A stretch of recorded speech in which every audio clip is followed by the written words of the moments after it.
ఒకవైపున వైఎస్ఆర్ కాంగ్రెస్ పార్టీ ప్రజల్లో వ్యతిరేకత వల్ల ఓడిపోలేదు, ప్రజలకు మంచి చేసి ప్రజలకు మంచి చేసి వైఎస్ఆర్ కాంగ్రెస్ పార్టీ ఓడిపోయింది. ఎందుకు ఓడిపోయింది అని అంటే చంద్రబాబు నాయుడు చేసిన మోసపూరిత హామీలకు ప్రజలు కాస్తో కూస్తో కొద్దిగా ఇదే ఆ 10% కాస్త అటువైపున షిఫ్ట్ అయి చంద్రబాబు నాయుడు గారు అధికారంలోకి వచ్చిన పరిస్థితులు.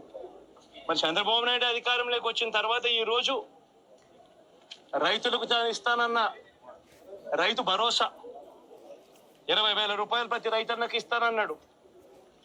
వ్యవసాయం స్టార్ట్ అయింది, ఖరీఫ్ మొదలైంది, పంటలు వేగంగా వేస్తా ఉన్నారు రైతన్నలు.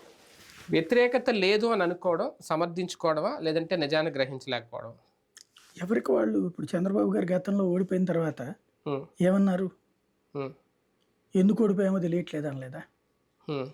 ఏమన్నా లేదు నేను నా వల్ల నేను ఓడిపోయానని చెప్పి. కానీ ప్రజా తీర్పుని అంగీకరించారు, ఓటమిని అంగీకరించారు. ఈయన అంగీకరించాడు కదా. ఆ రోజున ఎందుకు ఓడిపోయామో ఆయన తెలియదు అన్నారు, ఈయన ఎందుకు ఓడిపోయామో తెలియదు అంటారు.